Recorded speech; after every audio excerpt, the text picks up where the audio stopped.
Excuse me? Did you just ask what was BGK Network for? I'm glad that you asked. Let me get the number up because I know you're going to call. So, BGK was founded by Michael. What happened to the number? The number's at the top of the screen now. But anyway, get the number. As I was saying, BGK Network was founded by... It's at the bottom of the screen. Really? Really? Okay. I'm sorry for calling you Michael. Apostle, just put me back where I can talk. Just put me back, please. Wow, some people are so sensitive, right? But seriously, what you just saw was a sample of what Apostle Michael Dulaney and Evangelist Tiffany can do through virtual ministry with BGK Network. They founded BGK to help people like you and myself to put the gospel out around the world. It's a great opportunity. I do encourage you to call the number. It's more affordable than you think. Give them a call. I did. BGK 24/7 Online Christian TV Network.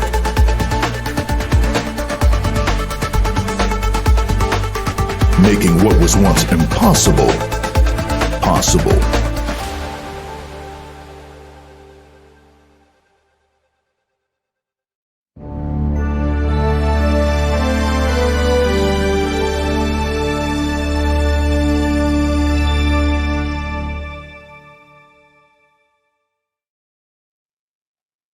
Hello everyone, and welcome to another episode of In View with Sam and DiNardo. Sadly, DiNardo's not here today to co-host with me, but I am very, very happy to welcome our special guest today, Ian Provo. Ian, thanks so much for joining us today. It is awesome to have you here, and I am so excited to talk about this amazing music video project that you sort of put together. And, first and foremost, thank you so much for that, because it was a really much needed project. But can you tell me a little bit about how it came about?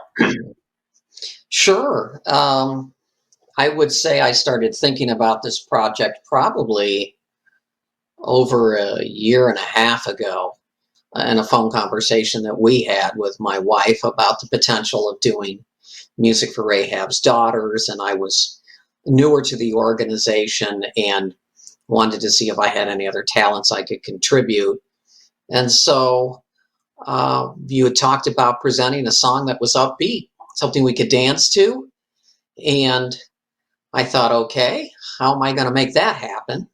But I took it on as a challenge, and I went into my bedroom and did some prayer and reflection, so to speak. Came out about 5 minutes later and sat at this keyboard here behind me, excuse me, and came up with a 4-chord progression that I liked. And then I brought my wife in and said, Heidi, listen to this. What do you think of this? I added some drum parts to it and she was starting to get excited. And I started thinking of lyrics. But what I thought was, this is Rahab's daughters. Why can't I use the walls of Jericho and use that as really the metaphor for human trafficking? And so after a lot of reflection and a week or two of playing around, I had the general music together, how I wanted to do it. And then over time, I realized, because of the lyrics were so metaphorical and there's a lot of symbolism, I realized almost instantly, this has got to be a music video. Let's tell a story. Why can't we tell a story? Something that's going to hold people's attention and they'll remember. And then I spent months trying to find actors, trying to find filmographers, and COVID disrupted the process several times. And eventually it came together last fall, and we were able to get the music recorded in a studio up the street from my house, actually within walking distance. Didn't even know it was there till I came across it. And then It's always the way. Yeah, then we got a film crew. The College of DuPage, the director of that film program there, sent my flyer out to some students. One of them responded. Her name was Lauren. She visited Rahab's daughter's website, said, you know what, I want to do this for you guys. I'll help you. And after some correspondence, we agreed on a date to film in Rockford. And she said, I'm going to bring you a director so that you don't have to worry about that. Because I've never been behind a camera. I can certainly, instruct someone what I'm going for. But the director's name was Savannah, and she just did a fantastic job prompting the actors to play their roles. And we did several takes. We spent 9 hours filming from in the morning until probably 9 or something in the evening. It was a total of about 9 hours. Wow. I mean, that's dedication, Ian.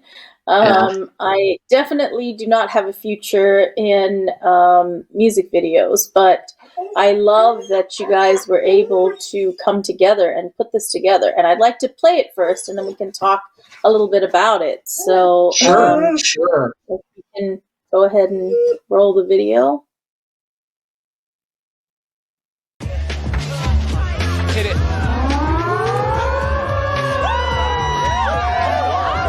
Welcome to the river. This is not the video. Sorry. As a small business. And here's the first Hopefully one up. we will find the video soon, because this is definitely not it. Yeah. Hi, my name is Cynthia Rose. It's titled The Walls of Jericho.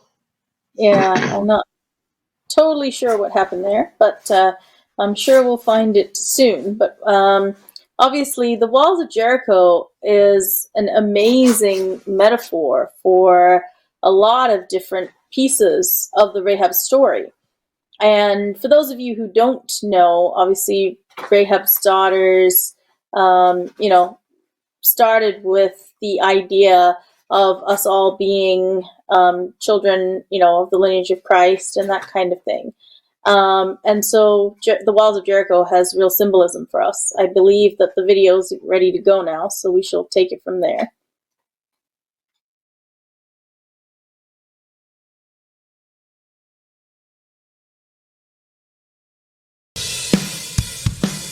Are you ready? Let's go.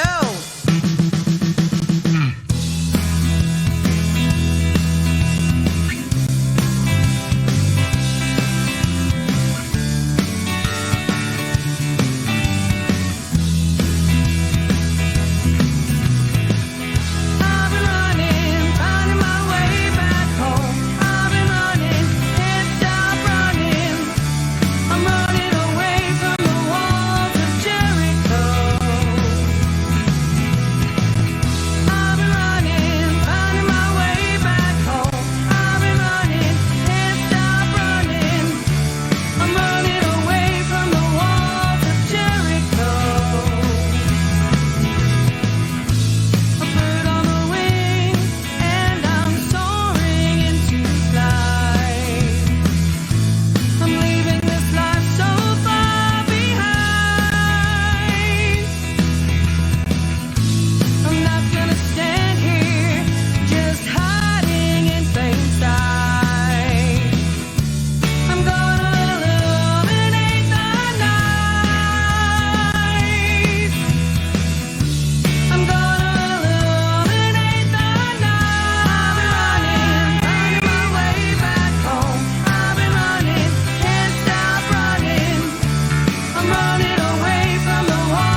I mean, thank you, Ian, for producing something that is so uplifting, right? Even though the story begins, in a difficult space, she is reunited with her family, and that's something that we at Rahab's Daughters really want for every trafficking victim to find reunification and reintegration. First of all, Ian, do you want to tell us a little bit about the actress who is playing there? And before anybody says anything, this is all played by actors and actresses. Nobody was harmed in the making of this video. Yeah, no one was harmed. Thank you. Yeah, these were all volunteer. Even the crew who volunteered, they spent would have been the equivalent of thousands of dollars of free services for us. So I was so grateful for those students out of the College of DuPage. But the actor I found was Rebecca Smith, and we really came upon a gold mine in finding her, because what I didn't know is that she studied, her major was theater at Rockford University here in Rockford, Illinois. And behind the scenes, a lot of people dropped out who were all on board. I want to be part of this. I want to act in this. And when push came to shove, our lead fell out at the last minute work schedule things. We had a backup that fell through. 4 p.m. the day before we shot. We were shooting our first scene 10:30 the following morning. Through a series of probably 3 or 4 phone calls, somebody said, call so-and-so, her daughter Rebecca can do this. And we told her what we were looking for and what the role was, which is, I want to do it. I want to do it. And she stayed up she's modest in her preparation, but she did stay up late most of the night preparing for that role. And we had dozens of phone calls that night and exchanging discussion of preparing for the character. So she came, we filmed, and everybody, the crew, everybody was so impressed with her performance. She was one of those meant to be people. All the other people that fell to the wayside and didn't materialize, that's not who was meant to play that part. I've always felt that, and she just did such a great job. And then the other actors are from my church. Excuse me. The man in the hotel room is a pharmacist, and he was insistent that we only do the side of his face. And we spent a long time just setting up that scene with gel lights and things so he'd be darkened. It's his wife, Tiffany, who plays the mother at the end of the scene. And Tiffany had a personal connection when our daughter was on the streets and being trafficked, and helped get her out of a situation. And Tiffany is a very emotionally sensitive, tender, very kind person. So she was really able to work real tears in that closing scene. Yeah. I mean, how was it for you, Ian? Obviously, your daughter is a survivor of human trafficking, and you and your wife have gone through the eyes of a parent, and you Yes. Obviously volunteer for us now at Rahab's Daughters, and we thank God for you. But how has it been to be able to, go through that, come full circle, and then make this video? It was very, very therapeutic. Once that was done, I felt a huge, huge weight off my shoulder. It was like chapter 1 of my work. I'm not done. I'm going to continue to work in anti-human trafficking, but it was like closing chapter 1. And Through the Eyes of a Parent was probably the best thing that could have happened for Heidi and for me. The Saturday morning sessions for about 2 months with Dr. Lassiter and her grad student, Anna Kraft. Really, it's something we've been looking for a long time. I am a therapist, a mental health professional. That's what I do. And I was desperately looking, both Heidi and I were, that's how we found Rahab's Daughters. We're looking for an organization that could help the parents who've been through this. And that's where we felt alone. We got an outpouring of support from our friends and our family and church and neighbors. They were there for us, but the professional mental health piece was missing. And that's what I needed. I had a lot of emotions to process. Heidi was involved with your organization probably almost a year before I got involved.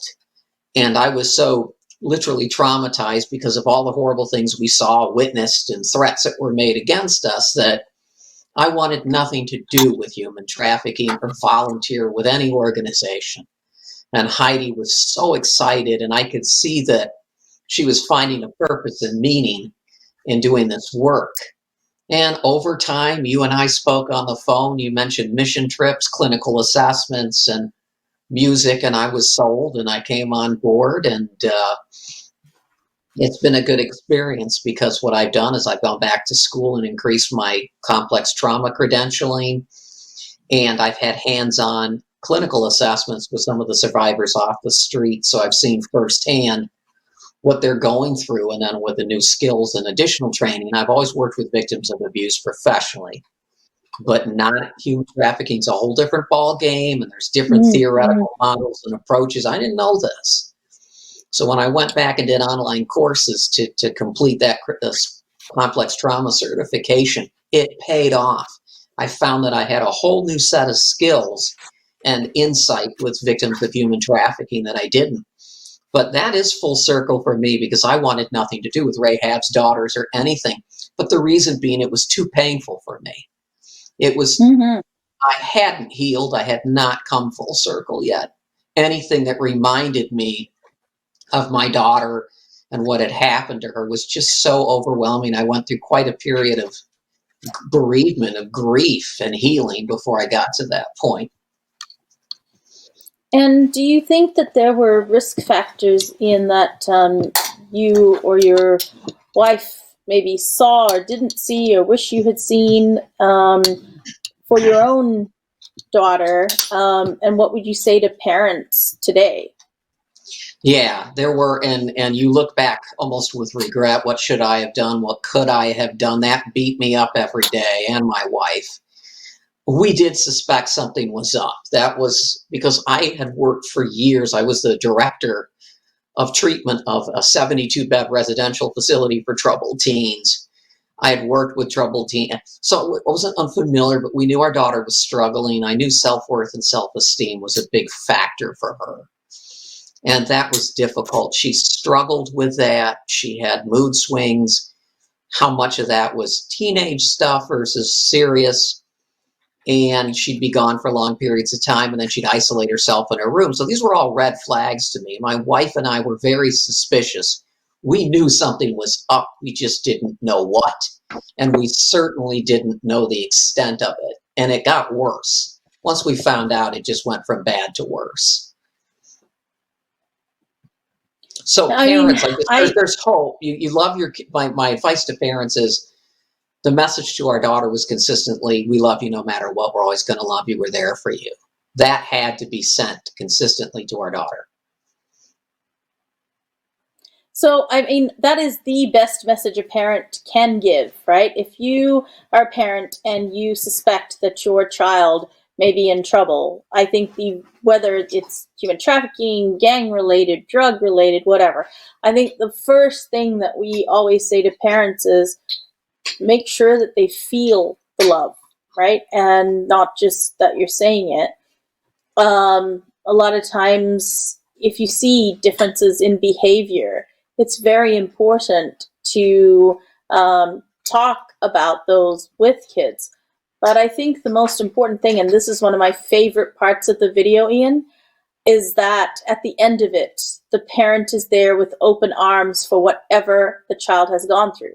And most parents are there with open arms, but if you're a grandparent, an aunt, an uncle, and the parents are unable to provide that unconditional love piece of things, the number one thing that I can say to folks whose kids are experiencing something is make sure that there's a safe adult that can be there with open arms, because it is probably the biggest piece that will change the trajectory of anything terrible that is happening, is knowing that there's a support system to come back to and helping your kids feel that that place is available to you.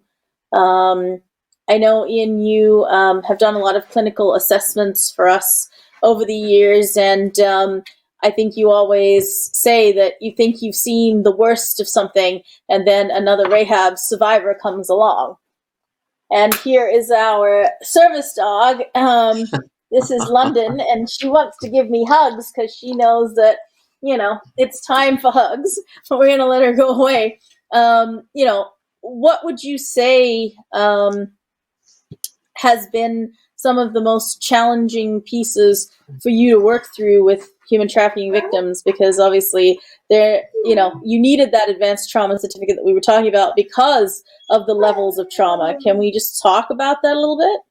Yeah, absolutely. Well, I think if I had done trauma work a year earlier, I wouldn't have been ready for Rahab's clients. And in my career, I've heard some really ugly stories related to abuse. I've had people share very graphic. And I thought, I've heard the worst of the worst. And I think it was the second or third assessment I did for Rahab's daughters where I thought, it's one I had to process afterwards. I was so, oh my gosh, and I thought the other stories were bad. And so clinically in my training, one of the things we focus on is the manifestation of trauma through what they call structural dissociation model, where you look at the fight or flight instinct. So it's fight, flight, submit, attach. There's different ways in which the brain, you talk about the amygdala and as triggers that, the hippocampus encodes it. When the neocortex with logic and reasoning with children, especially, and adults, that goes offline. When you're traumatized, that part of the brain goes offline, which is why people remember it as a body memory, as a feeling memory, rather than an actual memory.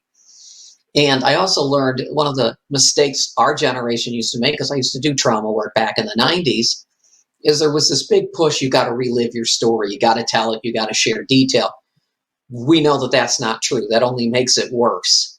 So we talk about feelings, and we teach the clients to, they have to develop insight. The frontal lobe's got to connect with what the rest of the brain is doing. So as that happens, there's a lot of grounding techniques. And one of the things I've seen with our Rahab's daughters clients, they dissociate, they trail off, they disconnect, they're having a traumatic response.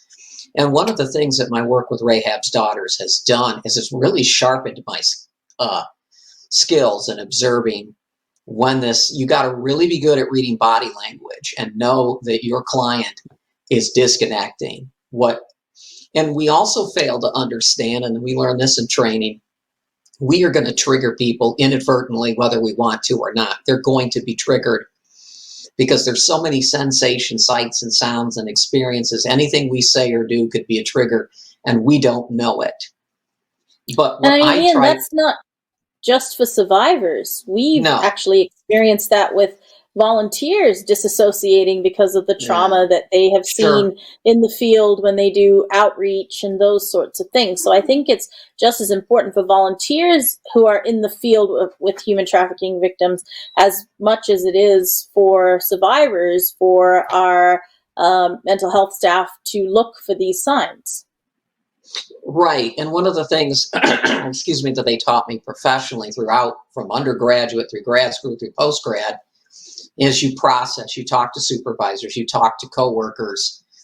And I remember after one of the sessions I did for Rahab's, I went and talked to Heidi, and I was just like, oh my gosh, I didn't think I would hear a story that bad. And I'm better now because I've done more of them, but I have to compartmentalize. That's why I could have never done that while my daughter was still in that life. There's no way I could have been objective to do that. And I knew that.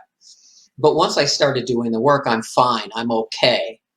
And I'm prepared that I may face something. But I'm watching the client initially. I'm looking at how they're reacting. What am I saying or doing? But you're right. That's an important part of the volunteer work we do. It's like with people that do fire and rescue and law enforcement. You get this post-secondary trauma, compassion fatigue, and you witness and see lots of traumatic things. And I witnessed it personally, not as a professional, with my daughter. And it took me about a year to realize, oh my gosh, I'm traumatized by this. Because even the mention or discussion of it would overwhelm me. It was just too emotional. I didn't want to relive that. No, I can only imagine why. I mean, I often feel like that too. Like, I don't want to relive it. It's a lot to relive, but Yeah. we super appreciate the work that you have been doing, and we love this video that you have put together. And if anyone wants to see it again, you can find it on our YouTube channel, the Rahab Starters YouTube channel. And obviously, please do stay tuned to our BGK Internet TV broadcast. Y'all can hear that London has decided that she really, really wants to be a part of our video today. So, hi, London. Hi to all the nice folks out there. London loves to be on camera, as y'all can tell from the last few episodes of our In View. If you'd like to see more of London, our Pawthon is coming up, and we look forward to seeing you at Pawthon. Again, thank you so much, Ian, for everything that you're doing here, and feel free, everyone, to visit us at www.rahabsdaughters.org. And if you need help or you want to volunteer, rahabsdaughters.org is the place to go, or you can call us on 1-833-4-NEW-DAY. Thank you so much, Ian, and we look forward to continued working with you. Every Bye-bye. day. All right, bye-bye.